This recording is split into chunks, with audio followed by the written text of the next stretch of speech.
एक पल बाद किनली के चेहरे पर एक चालाक मुस्कान आ जाती है और उसकी आंखों में संतुष्टि दिखाई देती है। वो मन ही मन सोचता है कि उसके पास सिर्फ वो कैनकुन पाउच ही नहीं है, बल्कि उसके पास बेचने के लिए और भी मिड ग्रेड की गैदरिंग पिल्स है। वो मानता है कि भले ही ये पहली डील काफी रैंडम थी, लेकिन इसे एक सफलता कहा जा सकता है। वो याद करता है कि पिछली रात जब उसने उस मरे हुए आदमी का पाउच चेक किया था, तो उसे मेडिसिनल पिल्स की 2 शीशियां मिली थीं। पहली शीशी में मिड ग्रेड की गैदरिंग पिल्स थीं। किनली अनुमान लगाता है कि ये पिल्स जरूर किसी रिटर्न टू ट्रूथ रेल्म के मास्टर ने रिफाइन की होंगी। वो समझता है कि पिछली पिल्स के मुकाबले ये अलग है, क्योंकि स्टार डिस्क द्वारा रिफाइन होने की वजह से ये मिड ग्रेड बन गई हैं। वो एक प्लान बनाता है कि अगर वो सस्ते दाम में इंग्रेडिएंट्स खरीद सके और उन्हें खुद रिफाइन करे, तो ये एक परफेक्ट ट्रांजैक्शन बन सकता है, जिससे वो मोटा मुनाफा कमा पाएगा। हालांकि उसे अफसोस होता है कि दूसरी शीशी में कौन सी पिल्स हैं, ये उसे समझ नहीं आता। वो याद करता है कि जब उसने एक पिल बाहर निकाली थी, तो उसकी तेज खुशबू तुरंत पूरे कमरे में फैल गई थी, इसलिए उसे मजबूरी में वो वापस रखनी पड़ी थी। इसके अलावा उसे वहां एक 5 एलिमेंट्स एग्जॉशन सीक्रेट मैनुअल भी मिलती है। सिस्टम बताता है कि ये 5 एलिमेंट्स एग्जॉशन टेक्निक के लिए एक सेल्फ कल्टीवेशन मेथड है। लेकिन किनली निराश होता है, क्योंकि ये टेक्निक पर्पल सन आर्ट जितनी अच्छी नहीं है। वो देखता है कि इससे सिर्फ स्पिरिचुअल वॉइड रेल्म की फोर्थ लेयर तक ही कल्टीवेट किया जा सकता है। वो सोचता है कि शैंगवान एंशिएंट सिटी में हर जगह मार्केट्स हैं, न सिर्फ इनर सिटी में बल्कि आउटर सिटी में भी। वो एहसास करता है कि जो चीज़ पहले उसके लिए सरदर्द थी कि माल कहाँ से लाए और कहाँ बेचे, उसका जवाब अब उसके पास है, और वो है ब्लैक मार्केट। इसके बाद वो टैलिस्मैन आर्ट्स कंपेंडियम पढ़ना शुरू करता है, जो मैजिक जैसा है। वो समझता है कि ये एक ऐसी कला है जहां कल्टीवेटर्स कुछ खास तरीकों से हेवन और अर्थ के सिद्धांतों को समझते हैं। किताब बताती है कि टैलिस्मन्स दरअसल वो सिंबल हैं जो पुराने जमाने के लोगों ने छोड़े थे, जिनके बारे में माना जाता है कि वो हेवन और अर्थ से कनेक्ट कर सकते हैं। इन सिंबल्स के जरिए एक इंसान दुनिया से जुड़ सकता है, हेवनली सीक्रेट्स को अट्रैक्ट कर सकता है और हेवनली माइट का इस्तेमाल करके बेमिसाल ताकत पैदा कर सकता है। किन ली टैलिस्मन्स की प्रैक्टिस करने लगता है ताकि वो विल ऑफ हेवन को समझ सके और सीधा हेवनली डाउ का सामना कर सके। वो समझता है कि टैलिस्मैन आर्ट्स का सार बिल्कुल मेंटल टेक्निक्स और बॉडी एंड की टेम्परिंग जैसा ही है, जिसके बहुत सारे फायदे हैं। इसके बाद किन ली उस मरे हुए आदमी के पाउच से 12 टैलिस्मन्स निकालता है और उन्हें कंपेयर करता है। वो सीखता है कि दुनिया में टैलिस्मन्स ग्रेड 1 से ग्रेड 9 तक डिवाइड होते हैं। ग्रेड जितना ऊंचा होगा, ताकत उतनी ज्यादा होगी। हालांकि किताब के मुताबिक 10th 11th और 12th ग्रेड के टैलिस्मन्स भी होते हैं जो और भी ज्यादा ताकतवर होते हैं, लेकिन ये बस एक लेजेंड है जिसे अभी वेरीफाई करना बाकी है। वो समझता है कि अगर फंक्शन के हिसाब से देखा जाए तो टैलिस्मन्स मुख्य रूप से 4 तरह के होते हैं, जो कि ऑफेंसिव, डिफेंसिव, सपोर्टिव और सोल टैलिस्मन्स हैं। वो सोचता है कि पहले 3 तो समझने में आसान है, लेकिन सोल टैलिस्मन्स थोड़े अलग हैं और इन्हें बहुत इज्जत दी जाती है। वो कल्पना करता है कि अगर सेम लेवल के 2 कल्टीवेटर्स लड़ रहे हों और एक अचानक बीस्ट सोल को समन कर ले, तो ये एक एक्स्ट्रा हेल्पर होने जैसा होगा, जिससे लड़ाई आसान हो जाएगी। इसलिए वो मानता है कि सोल टैलिस्मन्स सबसे बेहतरीन है और कल्टीवेटर्स इन्हें बाकी टाइप्स से ज्यादा पसंद करते हैं। बाकी बातें छोड़कर वो उन 12 टैलिस्मन्स का हिसाब लगाता है जो उसने लूटे थे। उसमें 5 फायर बॉल टैलिस्मन्स, 4 वाटर एरो टैलिस्मन्स, एक लेविटेशन टैलिस्मन, एक इनविजिबिलिटी टैलिस्मन और आखिर में एक प्रिजन केज टैलिस्मन शामिल था। वो हिसाब लगाता है कि 12 में से 9 ऑफेंसिव है, जबकि लेविटेशन और इनविजिबिलिटी सपोर्टिव है। सिर्फ प्रिजन केज टैलिस्मन ही एक सोल टैलिस्मन है। वो जानता है कि इसके अंदर मशहूर prison cage grass demon flower की गोस्ट सोल है, जो लड़ाई के दौरान बदल सकती है और दुश्मन को जकड़ सकती है। वो खुश होता है कि ये एंटैंगलमेंट आर्ट के क्विक सैंड ट्रैप से कहीं ज्यादा असरदार है। काफी देर प्रैक्टिस करने के बाद किनवी उस किताब को बंद करता है और संतुष्टि से मुस्कुराता है। वो सोचता है कि ब्लैक मार्केट की जानकारी लेने के लिए इस किताब पर 5 लो ग्रेड स्पिरिट स्टोन्स खर्च करना वसूल हो गया। अब क्योंकि उसके पास टैलिस्मन्स है, वो स्पिरिट स्टोन्स कमाने का प्लान लागू करने का सोचता है। वो खुद से कहता है कि वो बस हाथ पर हाथ रखकर नहीं बैठ सकता। वो मानता है कि हेवन ने उसे खजाना पाने का इतना अच्छा मौका बड़ी मुश्किल से दिया है। अगर वो इसका फायदा नहीं उठाएगा तो ये खुद के साथ नाइंसाफी होगी। इसके बाद वो बड़े आराम से बाहर निकल जाता है। सीन सिटी के साउथ में ब्लैक मार्केट में शिफ्ट होता है। किनली वहां एक साइन बोर्ड लेकर आता है और अपने लिए एक जगह स्पॉट करता है। वो मन ही मन हिसाब लगाता है कि ब्लैक मार्केट में लोग या तो अपनी किस्मत आजमाने आते हैं, या फिर वो लोग आते हैं जिनके पास बेचने के लिए सेकंड हैंड सामान होता है।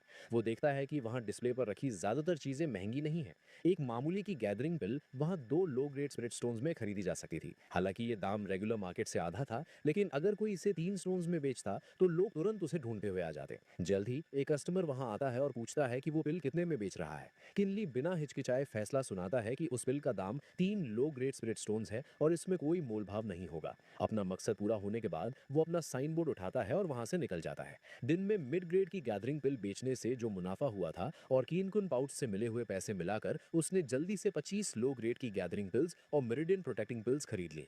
वो हिसाब लगाता है कि जब तक वो इन 25 पिल्स को रिफाइन कर लेगा उसे कोई नुकसान नहीं होगा और इन्हें बेचने के बाद उसके पास अच्छा खासा बचत बचेगा। पिल्स खरीदने के बाद किनली तुरंत अपने इन में वापस आता है और पूरी रात उन्हें रिफाइन करता रहता है। नतीजा ये निकलता है कि वो 10 मिड ग्रेड पिल्स को सफलतापूर्वक रिफाइन कर लेता है। वो जानता है कि मार्केट में मिड ग्रेड पिल्स का दाम 15 लो ग्रेड स्पिरिट स्टोन्स पर पिल है, जो कि काफी ज्यादा है। जल्द ही दूसरा दिन आ जाता है। किनली बड़े जोश के साथ फर्स्ट ग्रेड कॉल्ड्रन नाम की दुकान पर जाता है। वो धीरे से अंदर कदम रखता है। दुकान का मैनेजर आगे आकर उसका स्वागत करता है और पूछता है कि ऑनर्ड कस्टमर क्या देखना चाहेंगे। किनली जवाब देता है कि वो कुछ पिल्स बेचना चाहता है और वो उनके शॉपकीपर को ढूंढ रहा है। मैनेजर बड़े अदब से उसे रास्ता दिखाता है और अंदर ले जाकर शॉपकीपर को बताता है कि कोई उनसे मिलने आया है। ये शॉपकीपर फर्स्ट ग्रेड कॉल्ड्रन का मालिक जू सोंगची होता है। वो पूछता है कि जनाब को उनसे क्या काम है। किनली सीधा मुद्दे पर आता है। वो कहता है कि वो कुछ पिल्स बेचना चाहता है और दाम के बारे में बात करना चाहता है। जू सोंगची पूछता है कि वो किस तरह की बिल्स बेच रहा है और कितनी क्वांटिटी में। किनली आसपास देखता है और फिर धीमी आवाज में कहता है कि वो एक लॉन्ग टर्म पार्टनरशिप के बारे में बात करना चाहता है, इसलिए क्या वो कहीं अकेले में बात कर सकते हैं। जू सोंगची थोड़ा हैरान होता है, लेकिन फिर उसे सम्मान के साथ अंदर ले जाता है। बातचीत के बाद एक डील पकी होती है। तय होता है कि हर 3 दिन में किनली कम से कम 10 मिड ग्रेड पिल्स प्रोवाइड करेगा और जू सोंगची उसे हर पिल के बदले 12 लो ग्रेड स्पिरिट स्टोन्स देगा। शर्त ये रखी जाती है कि किनली की पहचान किसी को नहीं बताई जाएगी। क्योंकि जू सोंगची को इस डील से फायदा हो रहा था, वो तुरंत मान जाता है। उस दिन के बाद से किनली को कभी पैसों की चिंता नहीं करनी पड़ी। की गैदरिंग पिल्स और मेरिडियन प्रोटेक्टिंग पिल्स की मदद से किनली की कल्टीवेशन स्पीड और भी तेज हो जाती है। सिर्फ 3 महीनों में वो स्पिरिचुअल वॉइड रेल्म के 4th लेवल पर ब्रेक थ्रू कर लेता है।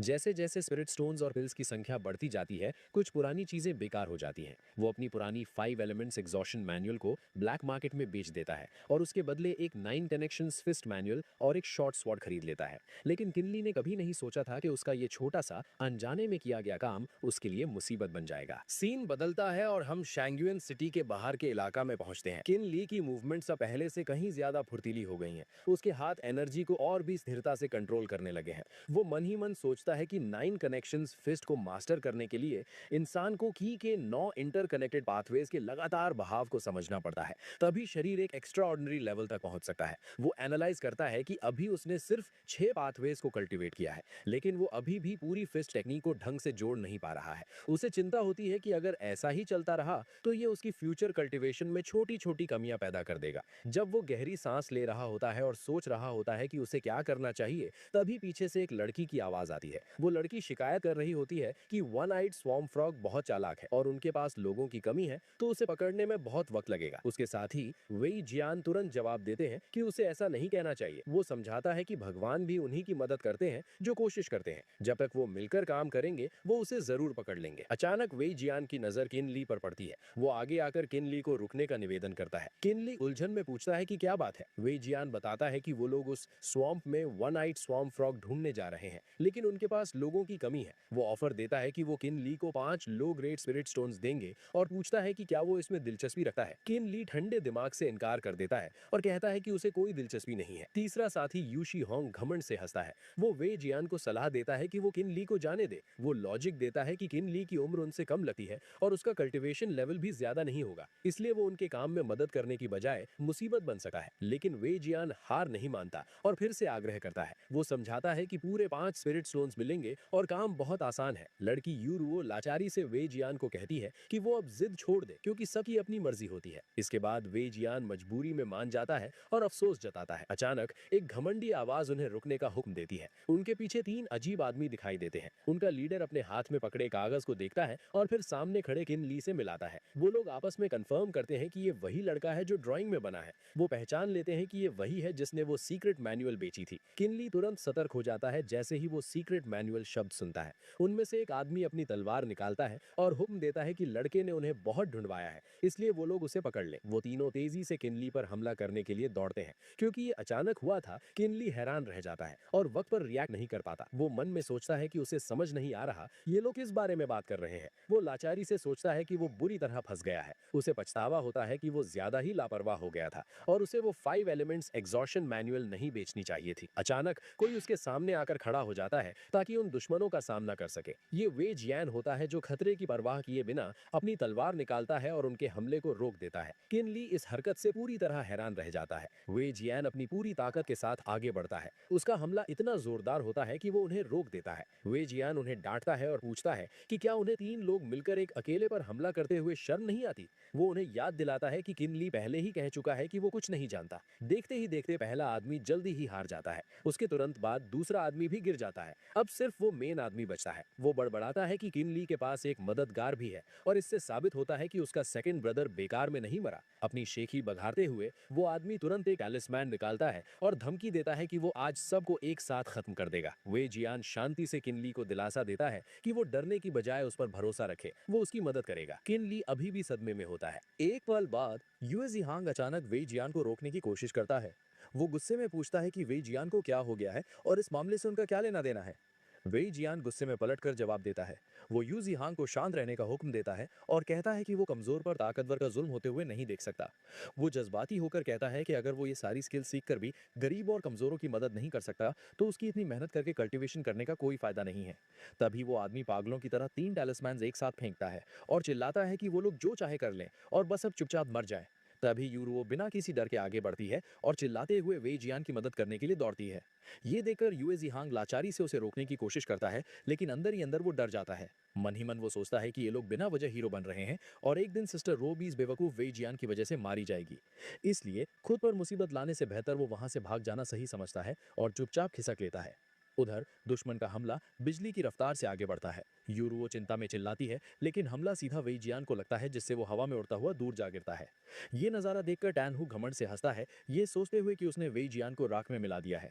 लेकिन अगले ही पल उसकी मुस्कान गायब हो जाती है, क्योंकि धुएं और धूल के बीच से अचानक रोशनी की किरणें फूटती हैं। किनली गुस्से में बाहर निकलता है और बिना वक्त गवाए अपनी 9 कनेक्शंस फिस्ट का एक जोरदार मुक्का सीधा टैन हो के सीने पर मारता है, जिससे वो आदमी दूर जा गिरता है। लेकिन किनली अभी भी संतुष्ट नहीं होता और हमला जारी रखते हुए एक झटके में अपनी स्वॉर्ड समन कर लेता है। ये देखकर टैनहू बुरी तरह हैरान रह जाता है और हकलाते हुए कहता है कि एक mid stage spirit void cultivator के पास स्पिरिट आर्टिफैक्ट होना नामुमकिन है। जवाब में किनली अपनी पूरी ताकत इकट्ठा करता है और कहता है कि अब समझने का कोई फायदा नहीं, क्योंकि बहुत देर हो चुकी है। उसकी तलवार का एक वार नीचे की पूरी जमीन को पलट देता है। टैनहू दांत पीसते हुए भागने की कोशिश करता है, लेकिन अचानक वो एक भयानक विस्फोट की चपेट में आ जाता है और अंत में वहां सिर्फ एक वाटर कमांड टोकन बचता है। किनली भी जख्मों से भरा होता है।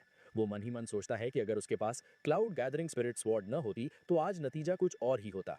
वो याद करता है कि स्पिरिट आर्टिफैक्ट्स कल्टीवेटर्स के लिए बेहद जरूरी खजाने होते हैं, जो 4 ग्रेड्स में बटे होते हैं: low grade, mid grade, high grade और सुप्रीम ग्रेड। स्पिरिट आर्टिफैक्ट का ग्रेड जितना ऊंचा होता है, उसकी ताकत उतनी ही ज्यादा होती है। कल्टीवेशन वर्ल्ड में सबसे आम आर्टिफैक्ट फ्लाइंग स्वॉर्ड है। वो सोचता है कि शुरू में उसने माना था कि उसका मिस्टीरियस स्टार कंपास सिर्फ पिल्स की ताकत बढ़ाने के काम आता है, लेकिन उसने कभी नहीं सोचा था कि वो टूटे हुए स्पिरिट आर्टिफैक्ट्स को रिपेयर करने में भी इतना असरदार होगा। इसके बाद वेई जियान किनली की खूब तारीफ करता है और कहता है कि वो सच में कमाल का है। किनली मुस्कुराता है और जवाब देता है कि वो बहुत दयालु है और वो हमेशा याद रखेगा कि वो दोनों उसकी मदद के लिए आए थे।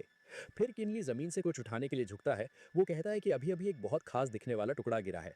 वो उस टोकन को उठाकर दिखाता है और पूछता है कि ऐसा लगता है कि उन सबके पास ऐसा एक टुकड़ा था। वो पूछता है कि क्या वो लोग इसे पहचानते हैं। वे जियान इसे हाथ में लेता है और थोड़ी देर देखने के बाद हकलाते हुए बताता है कि ये वाटर इवेजन स्ट्रॉन्गहोल्ड का टोकन है। उसकी आवाज में हैरानी सुनकर किनली का चेहरा भी तनाव में आ जाता है। वे जियान कहता है कि भाई अब बहुत बड़ी मुसीबत में है। सीन बदलता है और शाम को हम फर्स्ट ग्रेट कॉल्ड्रन में पहुंचते हैं। अंदर से आवाज आती है जो किनली से पूछती है कि यंग मास्टर किन आजकल कहाँ है और वो दिखाई क्यों नहीं दिए। इस वक्त वो दोनों एक पत्थर की टेबल के सामने खड़े होते हैं। किनली कहता है कि वो पिछले दिनों कुछ मुसीबत में फंस गया था, इसलिए उसका सामने आना ठीक नहीं था। वो पिल्स देते हुए कहता है कि ये रही वो मेडिसिनल पिल्स जो उन्हें चाहिए थी, वो इन्हें गिन सकते हैं। जू सोंगची फिर से पूछता है कि क्या कोई गंभीर बात हुई है। इस पर किनली के हाथ थोड़े रुक जाते हैं और उसे वाटर इवेजन स्ट्रॉन्गहोल्ड के बारे में वही जियान की कही हुई बातें याद आती हैं। वही जियान ने आगे समझाया था कि ये वाटर इवेजन स्ट्रॉन्गहोल्ड वाले लोग दरअसल गोनी माउंटेन के डाकू हैं। वो शांगवान एंशिएंट सिटी के बाकी कल्टीवेटर्स की तरह इंपीरियल कोर्ट का हुक्म नहीं मानते, बल्कि वो लगातार कोर्ट का विरोध करते हैं। उसने उनके लीडर के बारे में बताया था कि उनका स्ट्रॉन्ग होल्ड मास्टर का नाम मा सांतियन है। वो एक बेहद ताकतवर, क्रूअल और चालाक इंसान है। उसने बताया था कि इंपीरियल कोर्ट ने कई बार उन्हें घेरने के लिए सिपाही भेजे, लेकिन वो कभी उनका ठिकाना नहीं ढूंढ पाए। अब शांगवान सिटी में हर कोई उनके नाम से डरता है। हद तो तब हो गई जब उन्होंने गोंगची माउंटेन गार्डन को लूटने की हिम्मत की, जो कि इंपीरियल फैमिली की स्पिरिट वेन है। ये सच में आसमान को चुनौती देने जैसा था। ये सुनने के बाद किनली भी परेशान हो गया था। वही जियान ने उसे चेतावनी दी थी कि इसलिए अब से उसे शहर में आते जाते वक्त बेहद सावधान रहना होगा। उसे बिल्कुल भी वाटर इवेजन स्ट्रॉन्गहोल्ड के किसी आदमी की नजर में नहीं आना चाहिए। तभी यूरो ने बीच में बोलकर किनली को भरोसा दिलाया था कि वो लोग आज की बात किसी भी बाहर वाले को नहीं बताएंगे। वैसे भी किसी और ने कुछ नहीं देखा। इस पर वेई जियान का एक्सप्रेशन खतरनाक हो गया था और उसने कहा था कि अगर उसे पता चला कि यू जिहांग ने अपना मुंह खोला तो वो उसकी जबान काट देगा। वापस प्रेजेंट में रात हो जाती है और चांद छतों पर चमक रहा होता है। जू सोंगची कहता है कि क्योंकि यंग मास्टर किनली अंदर बात करना सुविधाजनक नहीं था, इसलिए वो ज्यादा सवाल नहीं पूछेगा। वो पूछता है कि क्या वो किनली के लिए कुछ कर सकता है। किनली जवाब देता है कि कोई बड़ी बात नहीं है, बस छोटी सी परेशानी है। इसके बाद वो अपना इरादा बताता है कि वो हाइड होना चाहता है और अपनी पहचान बदलना चाहता है। ये सुनकर जू सोंगची गहरी सोच में पड़ जाता है। फिर वो किनली के पास झुकता है और कहता है कि वो उसे बताएगा कि क्या करना है। वो किनली के कान में कुछ फुसफुसाता है और फिर वहां से विदा लेता है। जैसे ही वो जाता है, अंदर से कोई पूछता है कि थर्ड मास्टर, क्या उस लड़के की इस तरह मदद करना ठीक है। वो डर जताता है कि नाइन्थ मास्टर और उनके लोग जू फैमिली के मुकाबले बहुत ताकतवर हैं। ये सुनकर जू सोंगची अपने हाथ पीछे बांधता है और जवाब देता है। वो कहता है कि उस लड़के किनली ने अपने घर में 1 महीना बिताया और बिना किसी मास्टर के सामने आए उसने 100 से ज्यादा तरह की मेडिसिनल पिल्स प्रोवाइड कर दी। वो पूछता है कि क्या वो व्यक्ति इस बात से हैरान नहीं है। वो आदमी अभी भी हिचकिचाता है, लेकिन जू सोंगची मुस्कुराता है और बात जारी रखता है। वो साफ कहता है कि किनली के मामले को सिर्फ आसमान जानता है, धरती जानती है, वो खुद जानता है और वो व्यक्ति जानता है। इसके अलावा किसी और को पता नहीं चलना चाहिए। वो खतरनाक लहजे में कहता है कि जब तक किनली जिंदा है, तब तक उसके पास जू फैमिली की बड़ी ताकत हासिल करने की एम्बिशन रहेगी। सीन बदलता है और उसी रात हम सिटी के नॉर्थ में पर्पल फिश गॉर्ज में पहुंचते हैं। अचानक बाहर से दरवाजे पर दस्तक होती है। अंदर वाला व्यक्ति आवाज सुनकर तुरंत पूछता है कि कौन है। किनली जवाब देता है कि वो सिटी के वेस्ट से फर्स्ट ग्रेड कॉल्ड्रिन से आया है और ओल्ड जू ने उसे रेकमेंड किया है। तभी दरवाजा खुलता है और सामने वैंग माजी खड़ा होता है, जो किनली को अंदर आने को कहता है। वैंग माजी को देखने के बाद किनली अपनी बात रखता है। वो कहता है कि सीनियर ओल्ड मास्टर जू ने उसे रेकमेंड किया है और वो एक्सक्विजिट बोन ट्रांसफॉर्मेशन आर्ट और स्पिरिट कंसीलमेंट टेक्निक मांगने आया है।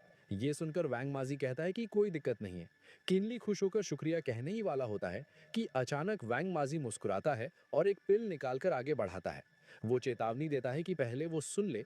इस बोन शैटरिंग पिल को लेने के बाद अगर वो उस बेइंतहा दर्द को बर्दाश्त कर पाया, तभी वो आगे बात करेंगे। किनली उस पीली गोली को देखकर सोच में पड़ जाता है। ये देखकर वैंग माजी ताना मारता है और पूछता है कि क्या हुआ, क्या उसे डर लग रहा है। किनली तुरंत वो पिल ले लेता है और कहता है कि इसमें डरने की क्या बात है, अगर उसे खानी है तो वो खाएगा। वो तुरंत वो पिल अपने मुंह में डाल लेता है। जैसे ही वो पिल उसके मुंह में जाती है, किनली की आंखें अचानक फटी की फटी रह जाती हैं। वो तुरंत अपना एक हाथ जमीन पर टिकाता है ताकि गिरने से बच सके। उसका पूरा शरीर अचानक कांपने लगता है और बस एक ही पल में वो पसीने से पूरी तरह भीग जाता है। जैसे ही वो दर्द से चिल्लाने वाला होता है, वो देखता है कि वैंग माजी उसे मजाक उड़ाने वाली नजरों से देख रहा है। किनली मन में सोचता है कि वो चिल्ला नहीं सकता। वो अपने जबड़े को जोर से भींच लेता है और खुद को उठाने की कोशिश करता है, लेकिन उस बोन शाटरिंग पिल का असर बहुत भयानक होता है। उसे ऐसा महसूस होता है जैसे उसके शरीर के अंदर अनगिनत चींटियां रेंग रही हैं। किनली को महसूस होता है कि उसकी सारी ताकत खत्म हो रही है और उसकी हड्डियां सच में टूट रही हैं। ये दर्द ऐसा था जो कोई आम इंसान बर्दाश्त ही नहीं कर सकता था। भले ही किनली ने किताबों में बोन शैटरिंग के बारे में पढ़ा था, लेकिन उसने कभी नहीं सोचा था कि ये दर्द इस हद तक होगा। पिल लेने के 1 घंटे बाद किनली अपनी सुध-बुध खोने लगता है। उसकी इंटरनल विजन टेक्निक के असर से उसे साफ दिखाई देता है कि उसकी हड्डियां पहले टुकड़ों में टूट रही हैं और फिर एक-एक करके वापस जुड़ रही हैं। ये सिलसिला बार-बार चलता रहता है। हड्डियां टूटती हैं, जुड़ती हैं और फिर टूटती हैं। उसे ऐसा महसूस होता है जैसे कोई 1000 पाउंड का हथौड़ा लेकर उसके शरीर की हर हड्डी को चकनाचूर कर रहा है। और फिर किसी ताकतवर ग्लू से उन्हें वापस जोड़ रहा है। किनली अपने सर को पकड़ लेता है और खुद को चीखने से रोकने की कोशिश करता है। वो मन ही मन खुद को समझाता है कि वो चिल्ला नहीं सकता, उसे हर हाल में चुप रहना होगा। ठीक उस वक्त जब किनली की कॉन्शियसनेस जवाब देने वाली होती है, अचानक 28 स्टार्स अपीयर होते हैं और उसके प्राइमोर्डियल स्पिरिट में समा जाते हैं। उसी पल किनली की छुपी हुई पोटेंशियल बाहर आती है और वो एक साधारण सच समझ जाता है। वो एहसास करता है कि कल्टीवेटर्स के पास एक लचीली इच्छा शक्ति होनी चाहिए। वो समझता है कि जो लोग बेहद दुख और तकलीफ से गुजरते हैं, उनके अंदर दर्द का एक अनजाना डर बैठ जाता है, जिससे उनकी आत्मा और विश्वास डगमगा जाते हैं। ऐसे लोगों के लिए इसका हल्का नतीजा कल्टीवेशन डेविएशन होता है और भारी नतीजा मौत। हालांकि किनली का चेहरा दर्द से बदलकर बेजान हो जाता है, क्योंकि स्पिरिट प्लेटफॉर्म में मौजूद प्राइमोर्डियल स्पिरिट ही इंसान की चेतना और विश्वास को संभालता है। प्राचीन काल से यही माना जाता है कि जब तक आत्मा शुद्ध है, तब तक वो शरीर नहीं छोड़ेगी और तभी इंसान जीवन और मौत को समझ सकता है। लेकिन अंत में किनली भी बस एक आम इंसान ही था, इसलिए वो बेहोश होकर वहीं जमीन पर गिर जाता है। वांग माजी उस गिरते हुए लड़के को देखता है और शांत रहता है। अचानक वांग माजी हवा में बोलता है कि वो बाहर आ जाए, क्योंकि किनली अब उन्हें नहीं देख सकता। तभी शैडोज में से एक मिस्टीरियस यंग मैन बाहर आता है। वो एक घुटने पर बैठकर हाथ जोड़ता है और वांग माजी को सीनियर कहकर संबोधित करता है। वांग माजी नाक सिकोड़कर जवाब देता है और कहता है कि वो नौजवान और उसका मास्टर जू सोंगची बिल्कुल एक जैसे हैं, जो हमेशा हर चीज में अपनी नाक घुसेड़ना चाहते हैं। इसके बाद वांग माजी जमीन पर पड़े किनली को देखकर हैरानी जताता है। वो सोचता है कि ये बच्चू सच में उसकी बोन शैटरिंग पिल को बर्दाश्त कर गया। वो खुद से पूछता है कि आखिर ये लड़का है कौन। वो नौजवान हाथ जोड़कर माफी मांगता है और कहता है कि वो इस सवाल का जवाब नहीं दे सका। वो घूमता है और बताता है कि हालांकि ये ओल्ड जू का एक फेवर है, लेकिन कोई है जो अपनी एक्सक्विजिट बोन ट्रांसफॉर्मेशन आर्ट और spirit concealment technique pass on कर रहा है और बदले में उससे एक विश एक्सचेंज कर रहा है। वांग माजी खुश होकर कहता है कि ये लड़का बुरा नहीं है, वो इससे काफी खुश है। ये सुनकर वो नौजवान हैरान रह जाता है और कहता है कि सीनियर ने बहुत लंबे अरसे से किसी की तारीफ नहीं की है। वो पूछता है कि क्या ये लड़का सच में इतना खास है। वांग माजी पलट कर पूछता है कि क्या उसे लगता है कि बोन शैटरिंग पिल में कोई कमी थी। अगर उसे यकीन नहीं है तो वो खुद इसे ट्राई कर सकता है। ये सुनते ही वो नौजवान घबरा कर मना कर देता है और कहता है कि इसकी कोई जरूरत नहीं है। वो इजाजत मांगता है कि उसका काम पूरा हो गया है, अब वो वापस जाकर रिपोर्ट करना चाहता है। वांग माजी उसे नहीं रोकता, बस चांदनी रात की तरफ देकर धीरे से हुंकारता है। इसी दौरान किनली जमीन पर बिना हिले डुले पड़ा रहता है। बोन शैटरिंग का वो जानलेवा दर्द खत्म होने का नाम नहीं ले रहा था, जिससे कोई भी उम्मीद छोड़ दे। इस दर्द को सहते हुए किनली भी हार मानने के करीब पहुंच गया था, लेकिन उन मिस्टीरियस स्टार्स और वक्त पर मिली अवेकनिंग लाइट ने उसे जगा दिया। किनली अचानक अपनी आंखें खोलता है। वो अपने जबड़े को जोर से भींच लेता है ताकि अपने इमोशंस को काबू में रख सके। उन 28 स्टार्स के प्रभाव से उसे होश तो आ जाता है, लेकिन दर्द अभी भी वैसा ही होता है। वो दिल में जानता था कि इन सितारों के आने से गोली का असर कम नहीं होगा, बस ये सितारे उसे बेहोश होने से बचा रहे हैं और उसकी स्पिरिट प्लेटफॉर्म को शांत रखने में मदद कर रहे हैं। वक्त धीरे धीरे बीता जाता है। किनली को याद भी नहीं रहता कि कितना वक्त गुजर गया। बस इतना पता था कि ये दर्द किसी को भी पागल करने के लिए काफी था। तभी उस जगह पर वांग माजी की आवाज गूंजती है। वो किनली को बधाई देता है कि उसने बोन शैटरिंग पिल के असर को सफलतापूर्वक पार कर लिया है। वो ऐलान करता है कि अब वो उसे एक्सक्विजिट बोन ट्रांसफॉर्मेशन आर्ट और स्पिरिट कंसीलमेंट टेक्निक सिखाएगा। वो उसे हुक्म देता है कि जब उसकी हड्डियां एक बार फिर जुड़ जाएं, तो वो सीधा बैठ जाए। कुछ देर बाद किनली जमीन पर पालथी मारकर बैठ जाता है। उसे आसपास का कोई होश नहीं होता है। वांग माजी की आवाज उसे किसी हेवनली साउंड जैसी लगती है। किनली बिना देर किए सीधा हो जाता है। वांग माजी उसे समझाता है कि ये मैनुअल प्रोफाउंड स्किल और मैजिकल आर्ट्स का कॉम्बिनेशन है। भले ही इसका लेवल कम है, लेकिन इसके उपयोग अद्भुत है। वो किनली को निर्देश देता है कि वो उसके बताए हुए मेंटल मंत्र के हिसाब से अपनी स्पिरिट एनर्जी को सर्कुलेट करे। सबसे पहले उसे अपनी बदली हुई हड्डियों को वापस जोड़ना होगा, तभी वो स्पिरिट कंसीलमेंट टेक्निक सीख पाएगा। ये सुनकर किनली बेहद खुश होता है और तुरंत वांग माजी के बताए मंत्र के अनुसार कल्टीवेशन शुरू कर देता है। सबसे पहले मंत्र को फॉलो करते हुए वो अपनी स्पिरिट एनर्जी को 7 साइकिल्स तक घुमाता है और देखते ही देखते उसकी टूटी हुई हड्डियां वापस जुड़ने लगती हैं। इसके बाद वो धीरे धीरे मंत्र को एक बार फिर दोहराता है। उसके पूरे शरीर का दर्द गायब होने लगा है और उसके शरीर से लगातार नीली रोशनी निकलने लगी है। वोंग वाजी अपने हाथ में एनर्जी लेकर आगे बढ़ता है और स्पिरिट कंसीलमेंट टेक्निक ट्रांसमिट करना शुरू करता है। वो समझाता है कि एक्सक्विजिट बोन ट्रांसफॉर्मेशन से वो अपना चेहरा और रूप बदल सका है, लेकिन एक कल्टीवेटर का ऑरा सिर्फ स्पिरिट कंसीलमेंट टेक्निक से ही छुपाया जा सकता है। वो किन ली की किस्मत की तारीफ करता है और कहता है कि अगर वो इन बातों को नहीं जानता तो वो कभी ये कला नहीं सीख पाता। आखिर में वो किन ली की पीठ पर हाथ रखता है और उसे एक आखिरी चेतावनी देता है। वो कहता है कि सीखने के बाद उसे बस एक बात याद रखनी है कि आज जो यहाँ हुआ वो किसी को नहीं बताना है, बस ऐसे बर्ताव करना जैसे ये कभी हुआ ही नहीं। कुछ वक्त बाद वोंग माजी दरवाजे पर खड़ा होकर देखता है। बाहर किन ली पसीने से तरबतर होने के बावजूद कल्टीवेशन में ध्यान लगाए हुए था। जब सब कुछ पूरा हो जाता है तो वहाँ एक लाल लैंटर्न जल उठती है। किन ली झुकर वोंग माजी का शुक्रिया अदा करता है और कहता है कि वो सीनियर की इस दयालुपन को कभी नहीं भूलेगा। इसके बाद वो दृढ़ता से मुड़ता है और वहां से निकल जाता है। इसी वक्त किन ली के पूरे शरीर में हलचल होने लगती है और हड्डियों के चटकने की आवाजें आती हैं। देखते ही देखते उसका चेहरा बदल कर बिल्कुल अलग हो जाता है। किनली अपने हाथ को गहरी सोच में देखता है। वो मन ही मन हैरान होता है कि ये एक्सक्विजिट बोन ट्रांसफॉर्मेशन आर्ट सच में जादुई है, जो पूरे ढांचे को बदलकर इंसान का रूप ही बदल देती है। किनली मुस्कुराता है और अपनी मुट्ठी भींचता है। वो सोचता है कि ये बहुत अच्छा हुआ, अब उसके जान पहचान वाले भी उसे नहीं पहचान पाएंगे। वो आगे बढ़ता है और प्लान बनाता है कि अब उसे वापस इन जाना होगा और स्पिरिट कंसीलमेंट टेक्निक को और गहराई से प्रैक्टिस करना होगा ताकि वो अपने शरीर के ऑरा को भी पूरी तरह छुपा सके। इस वक्त किन ली के लॉजिंग एरिया के पास चांद आसमान में ऊंचा चमक रहा था। पास के एक घर के अंदर से एक चिढ़ी हुई आवाज आई। वो लोग गुस्से में शिकायत कर रहे थे कि उन्होंने उसे भागने दिया। उनका कहना था कि उन्हें खबर बहुत देर से मिली थी, इसलिए इसमें कोई हैरानी की बात नहीं कि वो भाग गया। साथ ही उन्होंने ये टिप्पणी भी की कि ऐसा लगता है कि ये किन ली कोई साधारण कल्टीवेटर नहीं है। ये सुनकर किन ली का एक्सप्रेशन सख्त हो गया। दूसरी तरफ वो दो आदमी अभी भी फुसफुसा रहे थे। एक ने डर जताया कि अगर वो लोग किन ली को ढूंढ नहीं पाए तो वापस जाने पर बॉस उन्हें सजा देंगे, इसलिए अब उन्हें क्या करना चाहिए। दूसरे ने लापरवाही से जवाब दिया कि ये उनकी चिंता नहीं है। उसने दावा किया कि ये जानकारी वही जियान ने ली की थी, इसलिए अगर कोई सजा पाएगा तो वो वही जियान होगा, वो लोग नहीं।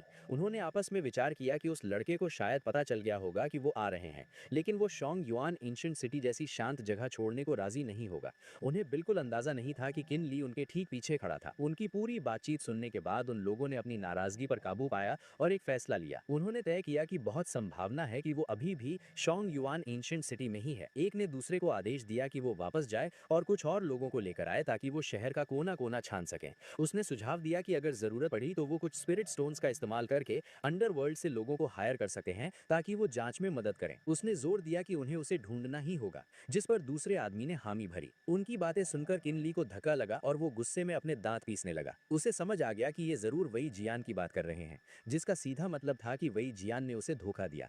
वो वहां चुपचाप खड़ा रहा, लेकिन उसका दिमाग अशांत था। वो यही सोचता रहा कि वो आदमी कितना ईमानदार और नेक लगता था और उसने वादा भी किया था कि वो कुछ नहीं बताएगा। उसे यकीन नहीं हो रहा था कि बस एक दिन के बाद ही उसने उसे धोखा दिया, इसलिए वो उसे एक धोखेबाज विलन मानने लगा।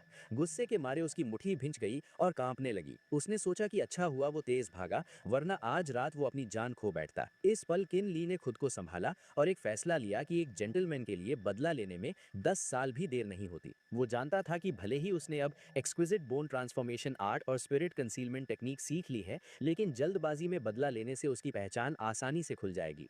वो अपने अगले कदम पर विचार करने लगा। उसे एहसास था कि बोन क्लेंजिंग आई की वजह से वाटर इवेजन स्ट्रॉन्ग होल्ड के सारे लोग उसे ढूंढ रहे हैं और ये भी तय था कि उन्होंने वही जियान के आसपास बहुत से लोग लगाए होंगे।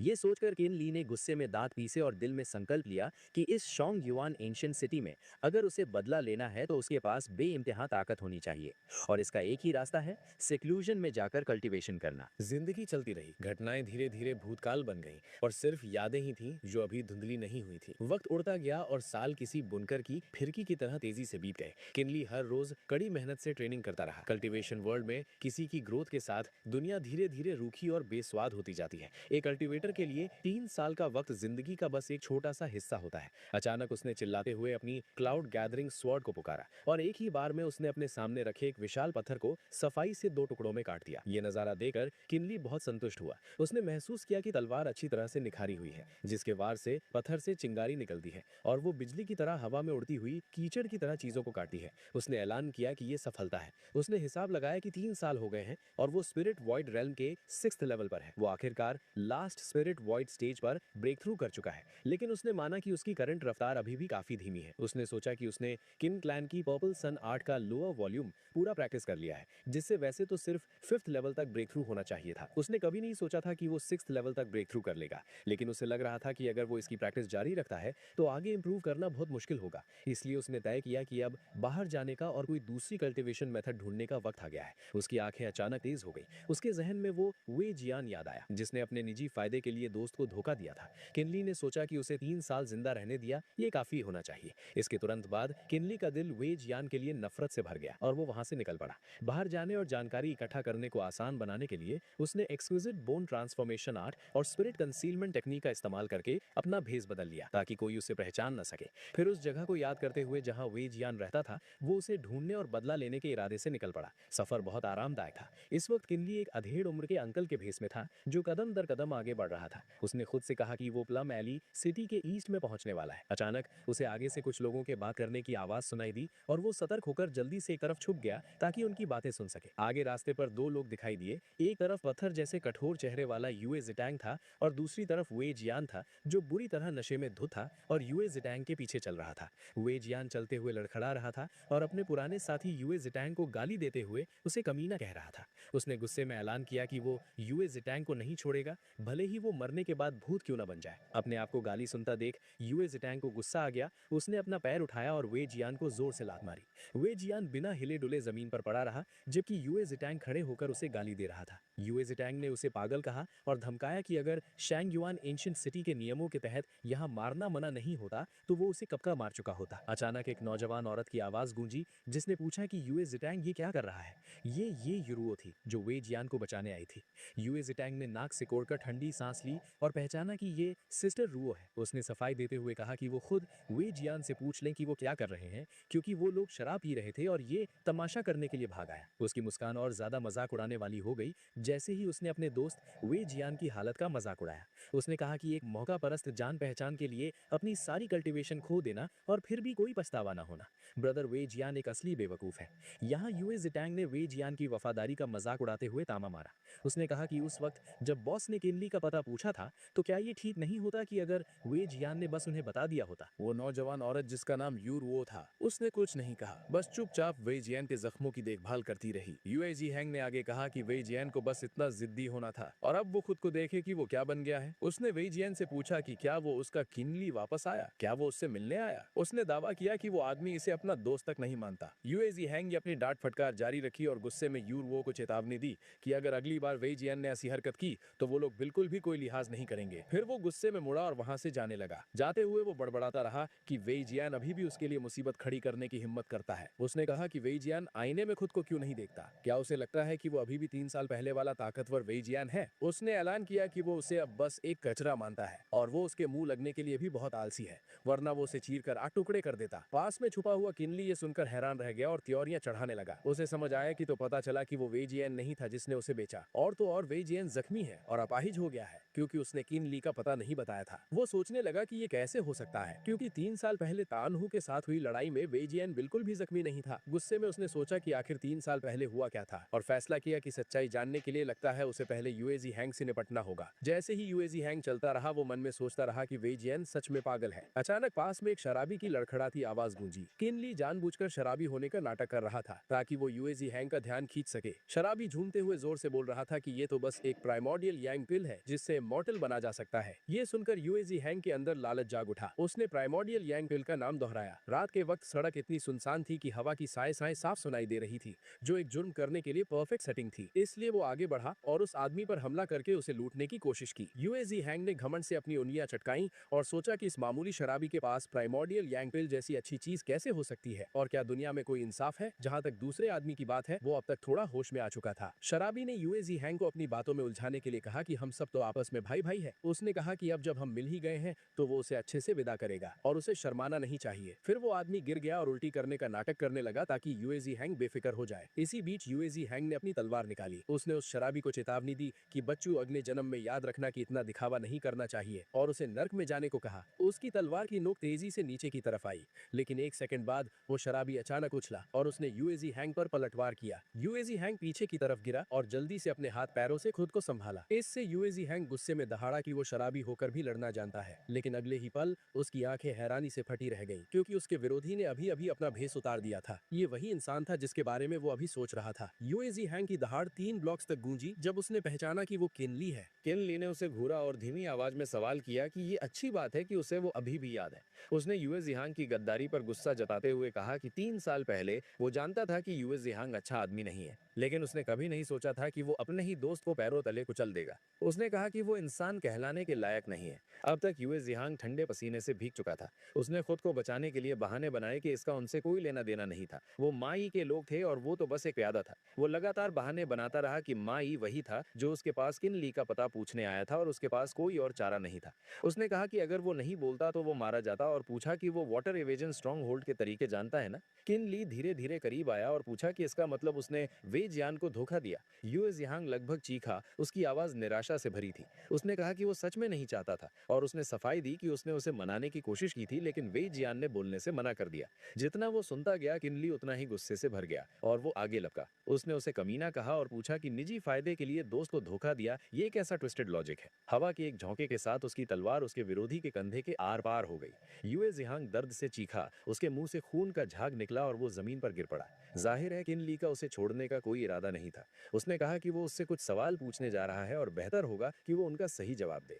जिस चीज ने यूए जिहांग को और ज्यादा खौफजदा किया वो थी उसके विरोधी की current cultivation, spiritual void realm का छठा लेवल। वो इतनी जल्दी आगे बढ़ गया था जिसने उसे और भी ज्यादा डर से भर दिया और उसके पास हार मानने के अलावा कोई चारा नहीं था। यूए जिहांग ने सब कुछ कबूल कर लिया। सिर्फ तभी किनली को पता चला कि जिस व्यक्ति ने वे जियान को नुकसान पहुंचाया था उसका नाम माई था। वो वाटर इवेजन स्ट्रॉन्ग होल्ड के मास्टर का सगा छोटा भाई था। वो बेहद कमीना और जालिम था और उसे शांग युआन एंशिएंट सिटी में भेजा गया था ताकि वो उन अंडरलिंग्स को कमांड कर सके जो इंटेलिजेंस गैदर करने में माहिर हैं। इसके बाद जो घटनाएं हुई वो अनएक्सपेक्टेड नहीं थी। 3 साल पहले वो मा ई ही था जिसने यूए जिहांग को ढूंढा था और उसे मजबूर किया था कि वो किन ली का पता बताए। लेकिन उस वक्त किन ली और यूए जिहांग के बीच कोई गहरा रिश्ता नहीं था, इसलिए वो वे जियान को ढूंढने गया। एक और बात ही, मा ई की कल्टीवेशन दरअसल सिर्फ एवरेज थी, लेकिन इतने सालों की प्रैक्टिस के बाद वो भी स्पिरिचुअल वॉइड रेल्म के छठे लेवल के लास्ट स्टेज तक पहुंच गया था। इसके अलावा शांग युआन एंशिएंट सिटी में वाटर इवेजन स्ट्रॉन्ग होल्ड के बहुत सारे आंख और कान थे। जब वो ढूंढने आया तो वो अपने साथ 1 दर्जन से ज्यादा आदमी लेकर आया था और उसने जल्द ही वे जियान को अपने काबू में ले लिया। उस वक्त वे जियान ने बहुत भयानक दुख सहा था, लेकिन उसने किन ली के बारे में एक शब्द भी बोलने से इनकार कर दिया था। इस पर माई गुस्से में पागल हो गया और उसने सबके सामने वे जियान की कल्टीवेशन को खत्म कर दिया। चाहे कुछ भी हो जाए, वे जियान ने ठान लिया था कि वो अपने दोस्त के साथ गद्दारी नहीं करेगा। माहौल किसी खिंची हुई कमान की तरह तनावपूर्ण था। ऐसा लग रहा था कि वे जियान वहीं अपनी जान गंवा देगा। तभी यूरो ने उसके लिए भीख मांगी। ये देखकर कि वे जियान की कल्टीवेशन पूरी तरह खत्म हो चुकी है, माई ने दोबारा हमला नहीं किया और उसकी जान बख्श दी। बस तब से वे जियान आधा पागल हो गया और पूरे 1 साल तक बिस्तर पर पड़ा रहा, जैसे कि उसे कोई गहरा साइकोलॉजिकल ट्रॉमा लगा हो। ये सुनकर किन ली का गुस्सा और बढ़ गया। 3 साल पहले की घटनाएं आखिरकार साफ हो गई थी, लेकिन किन ली के दिल में नाराजगी की आग और भी तेजी से जलने लगी। वो सोचने लगा कि इतने वक्त तक वो यही मानता रहा कि वे जियान एक गोबला इंसान है जिसने उसकी पीठ में खंजर भोंका था। हालांकि वे जियान मरा नहीं था, लेकिन जो दुख उसने सहा वो मौत से भी बदतर था। इसलिए उसने यूए जिहांग पर दहाड़ते हुए पूछा कि माई कहाँ है। यूए जिहांग कांपने लगा और उसकी सांसें कमजोर पड़ गई। उसने हकलाते हुए बताया कि वो इनर सिटी के सिटी ईस्ट में स्थित ब्यूटी पवेलियन में है। किन ली की आंखें नफरत और तिरस्कार से भर गईं। उसने यूए जिहांग से कहा कि ठीक है, अब वो मर सकता है। यूए जिहांग इतना डर गया कि वो लगभग मूतने वाला था। वो निराशा में गिड़गिड़ाया और अपनी जान की भीख मांगने लगा, लेकिन इससे पहले कि वो अपना जुमला पूरा कर पाता, किन ली की तेज तलवार उसके गले को काटती हुई निकल गई। उसी रात किन ली चुपचाप प्लम वैली पहुंचा और दीवार फांद कर वेई जियांग के घर में घुस गया। अंदर का नजारा दिल तोड़ने वाला था। कमरे में यूरो बिस्तर के पास उदास बैठी थी। बिस्तर पर वेई जियांग बेहोश पड़ा था। उसका चेहरा बीमारी से उतरा हुआ था और सांसें कमजोर थी। किन ली ने धीमी आवाज में पूछा कि वो कैसा है। यूरो, जो शायद समझ गई थी कि कौन आया है, उसने बिना मुड़े थकान भरी आवाज में जवाब दिया कि हालत अच्छी नहीं है। वो किन ली को सफाई देने लगी कि उस साल जो हुआ उसमें वेई जियांग की गलती नहीं थी, लेकिन किन ली ने उसे बीच में ही रोक दिया। उसने यूरो को बताया कि उसे अब सारी सच्चाई पता है और गद्दार यूए जिहांग मारा जा चुका है। उसने यूरो को सलाह दी कि पुरानी बातों को छोड़कर अब उसे वेई जियांग के इलाज पर ध्यान देना चाहिए। यूरो की आवाज में निराशा थी। उसने बताया कि चोट सीधे पर्पल मैंशन यानी सोल सेंटर पर लगी है और उनका प्राइमोर्डियल यांग खत्म हो चुका है, जिसका इलाज नामुमकिन लगता है। उसने शिकायत की कि वेई जियांग हमेशा मानते जानते थे कि किन ली वापस आएगा, लेकिन वो इतने सालों बाद अब क्यों आया है? जवाब में किन ली ने टेबल पर एक पाउच रखा जो उसने यूएजी हैंग से लिया था। उसने बताया कि इसमें काफी कीमती दवाइयां हैं जो शायद उनकी मदद कर सके। उसने यूरो को हिदायत दी कि वो इन दवाइयों का इस्तेमाल करे, लेकिन किसी को ये पता नहीं चलना चाहिए कि किन ली आज यहाँ आया था। इतना कहकर किन ली वहां से तुरंत गायब हो गया, क्योंकि वो वेई जियांग को इस हालत में देखकर अंदर से टूट चुका था और अब बस बदला लेना चाहता था। गुस्से की आग में जलता हुआ किन ली सीधा ब्यूटी पवेलियन पहुंचा। उसका मकसद मा यी को बाहर निकालना था। एक कस्टमर का नाटक करते हुए किन ली ने शराब का कप उठाया और जोर से शराब की तारीफ की। वहां काम करने वाली कोटेसेन ने शर्म से पूछा कि क्या वो सिर्फ पीने आए हैं। इस पर किन ली ने जानबूझकर एक मांग रखी। उसने कहा कि उसने यहाँ की सबसे खूबसूरत लड़की रूयू के बारे में सुना है, जिसके बारे में कहा जाता है कि उसकी खूबसूरती देखकर मछलियां डूब जाती हैं और चांद छुप जाता है। उसने ऑर्डर दिया कि रूयू को उसके पास बुलाया जाए। कोटेसेन घबरा गई। उसने डरते हुए बताया कि रूयू इस वक्त किसी और के साथ व्यस्त है, इसलिए वो नहीं आ सकती। जब किन ली ने नासमझ बनने का नाटक किया तो कोटेसेन ने उसे चेतावनी दी। उसने समझाया कि रूयू इस वक्त होंग जितोंग हॉल के हॉल मास्टर, जो कि मा यी है, के साथ है। उसने डराते हुए बताया कि वो hall master spirit void realm के 6ठे लेवल का एक्सपर्ट है, इसलिए किन ली को मुसीबत मोल नहीं लेनी चाहिए। ये सुनते ही किन ली ने अपनी एक्टिंग छोड़ दी। एक तेज आवाज गूंजी, शराब का कप जमीन पर गिरकर टूट गया और किन ली ने उस कोटेसेन को बेहोश कर दिया। अब उसे पता था कि उसका शिकार कौन से कमरे में है। वो शांति से लेकिन तेजी से उस तरफ बढ़ा। एक खास कमरे के बाहर किन ली खड़ा था। अंदर से मा यी और रूयू की बातें सुनाई दे रही थी। रूयू बड़े प्यार से मा यी की खुशामद कर रही थी और मा यी घमंड में जवाब दे रहा था कि वो उसके साथ सबसे अच्छा है। रूयू ने पूछा कि वो दोबारा कब आएगा। इस पर मा यी ने अपने प्लान का खुलासा किया। उसने बताया कि वो जल्द ही वापस आएगा, लेकिन पहले उसे अपने बड़े भाई को एक सीक्रेट मैनुअल पहुंचानी है। ठीक उसी वक्त बाहर खड़े किन ली ने दरवाजे पर एक जोरदार लात मारी। दरवाजा टूटकर हवा में उड़ता हुआ अंदर गिरा। इस अचानक हमले से मा यी हड़बड़ा गया और जल्दी जल्दी अपने कपड़े पहनने लगा। वो गुस्से में चिल्लाया कि किसकी हिम्मत हुई ओल्ड मास्टर के आराम में खलल डालने की। किन ली ने कंफर्म करने के लिए पूछा कि क्या वही मा यी है। जब मा यी ने घमंड से हाँ कहा और पूछा कि वो कौन है, तो किन ली ने कहा कि बस यही जानना काफी था। बिना कोई और बात किए किन ली ने तुरंत फायरबॉल टेक्निक चला दी। आग के गोलों की एक बारिश मा यी की तरफ लपकी। मा यी डर गया और गाली देते हुए बचने की कोशिश करने लगा। एक तेज धमाका हुआ। धुएं के बीच किन ली खड़ा था, उसके चारों तरफ आग थी। मा यी ने देखा कि उसका चियन कुन पाउच जल गया है। अपना नुकसान देकर मा यी पागल हो गया। उसने किन ली पर चिल्लाते हुए पूछा कि आखिर वो है कौन और उसे क्यों मारना चाहता है। तब किन ली ने अपना भेस उतार दिया और अपने असली रूप में आ गया। उसने मा यी को याद दिलाया कि वो अपने किए की सजा पा रहा है। किन ली ने टैलिस्मन्स का इस्तेमाल करके कमरे में आग का घेरा बना दिया ताकि मा यी भाग न सके। उसने यूजी हैंग और वी जियान का नाम लिया। उसने गुस्से में कहा कि वी जियान जैसे ईमानदार हीरो की जिंदगी मा यी ने बर्बाद कर दी थी। किन ली ने ऐलान किया कि आज मा यी यहाँ से जिंदा नहीं जाएगा। मा यी ने हमले रोकने की कोशिश की, लेकिन किन ली के फायरबॉल्स की गिनती बहुत ज्यादा थी। वो घबरा गया और सोचने लगा कि ये लड़का वी जियान का नाम क्यों ले रहा है। जब मा यी ने स्पिरिट एनर्जी शील्ड लगाई तो किन ली ने चालाकी से एक फायरबॉल उसकी पीठ पर मार दिया। मा यी गिर पड़ा। किन ली ने देखा कि इतने हमलों के बाद भी मा यी अभी जिंदा है, तो उसने सोचा कि अब कंजूसी करने का वक्त नहीं है। उसने और ज्यादा टैलिस्मन्स निकाल लिए।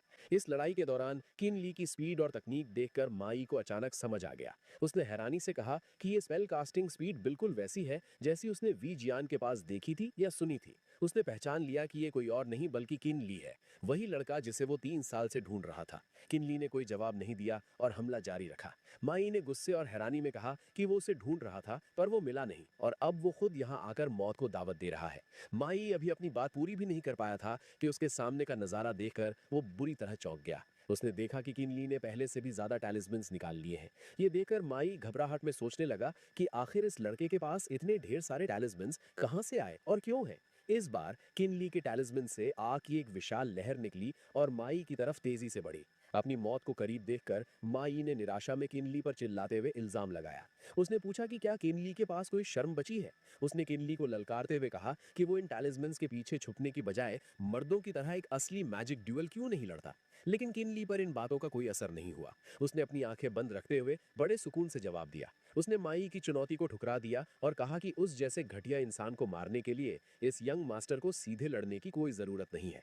तभी किन ली ने अपनी आंखें खोली और त्योड़ियां चढ़ाई। उसकी नजरें बर्फ की तरह ठंडी हो गईं और उसने ठंडे लहजे में हुक्म दिया कि अब मा यी मर जाए। आग की लपटें लगते ही माई दर्द से चीख उठा। किनली, जो अभी भी अपने हाथ में 2 नए टैलिस्मैन्स पकड़े हुए था, उसने धीमी लेकिन खतरनाक आवाज से माई से पूछा कि क्या वो अभी भी विरोध करने की कोशिश करना चाहता है। जब माई ने हार नहीं मानी तो किनली के हाथ वाले टैलिस्मैन से पहले से भी ज्यादा ताकतवर आग निकलने लगी। किनली ने जोर से ऐलान किया कि अगर वो नहीं मानता है तो वो उसे थोड़ी और आग देगा। इसके तुरंत बाद वहां एक जोरदार धमाका हुआ और आग का गुबार गरज के साथ फट पड़ा। उस भड़कती हुई आग के सामने किनली सीना तान कर खड़ा रहा। दूसरी तरफ माई खून के तालाब में पड़ा बुरी तरह कांप रहा था। दर्द बर्दाश्त करते हुए माई ने अपने दांत पीसे और एक दर्दनाक चीख मारी। किनली ने अपने हाथ में एक तलवार पकड़ी हुई थी जिससे एक रोशनी निकल रही थी। वो माई की सांसें चलते देख हैरान हुआ और उसने टिप्पणी की कि इतना सब कुछ होने के बाद भी वो जिंदा है। उसने माना कि माई को मारना सच में मुश्किल है। किनली आगे बढ़ा और उसने जमीन से वो चियन कुन पाउच उठाया जो माई का था। उसने माई की तरफ देखते हुए कहा कि अब आखिरी वार का वक्त आ गया है। फिर बिना किसी हिचकिचाहट के किनली ने अपनी तलवार घुमाई और सीधा माई पर वार कर दिया। तलवार लगते ही माई के मुंह से तुरंत खून निकल आया और माई वहीं मर गया।